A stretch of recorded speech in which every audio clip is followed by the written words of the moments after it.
बात करते हैं भारतीय संस्कृति की विशेषताओं के बारे में। भारतीय संस्कृति की प्रथम विशेषता है दीर्घकालीन स्थायित्व। भारतीय संस्कृति का इतिहास आधुनिक इतिहासकारों के अनुसार कम से कम 5000 वर्ष प्राचीन है, जबकि भारतीय संस्कृति लाखों वर्ष प्राचीन है। इसमें निरंतरता है जो बिना किसी विराम के गंगा प्रवाह के समान प्रवाहित होती रही है। विदेशों से अनेक धाराएं संस्कृति के रूप में आईं और भारतीय संस्कृति रूपी समुद्र में मिलकर विलीन हो गई। भारत ने भाषा, धर्म, साहित्य, नीति, कला, सामाजिक व्यवस्था, समस्त दिशाओं में आदर्श, रचनात्मक जीवन और क्रियाकलाप अत्यंत प्राचीन काल से एक ही मार्ग पर चले आ रहे हैं, जबकि संसार की अनेक संस्कृतियां समाप्त हो गयी। भारतीय संस्कृति की दूसरी विशेषता है विविधता और संपन्नता। पाश्चात्य विद्वानों ने भारत को जातियों, भाषाओं, मतांतरों और रीति रिवाजों का अजायब घर कहा है। यह कथन सत्य प्रतीत होता है।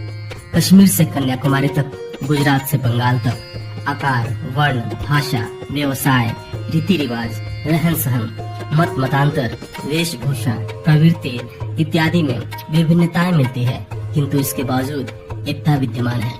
भारतीय संस्कृति की तीसरी विशेषता है संश्लेषणात्मक प्रतिभा। यहूदियों को भारत में शरण मिली, पारसियों को भी यहाँ शरण मिली, पश्चिमी यूरोप के निवासी भारत में आए, अर्ध सभ्य शक, हून, मंगोल और तुर्कों का भी यहाँ आगमन हुआ, किंतु कालांतर में ये सभी यहीं घुल मिल गए और सम्मान पूर्वक जीवन यापन कर रहे हैं। भारतीय संस्कृति की चौथी विशेषता रही है कि भारतीय धार्मिक चिंतन और जीवन में कुछ ऐसी विशेषता है जो अन्य संस्कृतियों से अलग करने में पर्याप्त है, और ये विशेषताएं हैं भारतीय संस्कृति आदिकाल से ही आस्तिक संस्कृति रही है। उसने व्यष्टि और समष्टि में समस्त चराचर जगत में आंतरिक एकता की भावना को मुख्य स्थान प्रदान किया है। दूसरी, भारतीय आध्यात्मिक चिंतन में कर्म के सिद्धांत की प्रधानता है। व्यक्ति जैसा कर्म करता है उसके अनुसार उसे भोग फल प्राप्त होता है। बिना फल भोग किए व्यक्ति मुक्त नहीं हो सकता। गीता में इसका विस्तृत वर्णन है। तीसरा, पुनर्जन्म का सिद्धांत भी भारतीय अध्यात्म का विशिष्ट सिद्धांत है, अर्थात व्यक्ति अपने किए गए कर्म फल के अनुसार 84 लाख योनियों में जन्म लेकर फल भोग करता है। अच्छे कर्म करने पर उसे कम ही योनियों में पुनर्जन्म से मुक्ति मिल जाती है, और लगातार दुष्कर्म करते रहने पर एक ही योनि में 84 लाख बार भी जन्म ग्रहण करना पड़ता है। इसका भी विस्तृत वर्णन गीता में है। चौथी, भारतीय संस्कृति में अवतारवाद का भी महत्व है। जीवों के कल्याण के लिए, बुरे व्यक्तियों का दमन करने के लिए परब्रह्म ईश्वर मानव रूपिया पशु पक्षी के रूप में भी अवतार ग्रहण करते हैं। पांचवा, धर्म का सिद्धांत भी भारतीय संस्कृति का मुख्य तत्व है।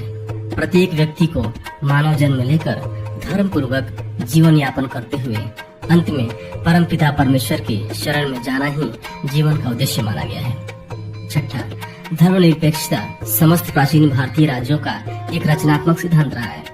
सातवां, अहिंसा, त्याग और तप के सिद्धांत भी भारतीय संस्कृति के विशिष्ट चिन्ह हैं। और आठवां, भारतीय संस्कृति में समन्वय पर अधिक बल दिया गया है। यहाँ इहलौकिक अभिवृद्धि पर उतना ही बल दिया गया है जितना त्याग और वैराग्य पर।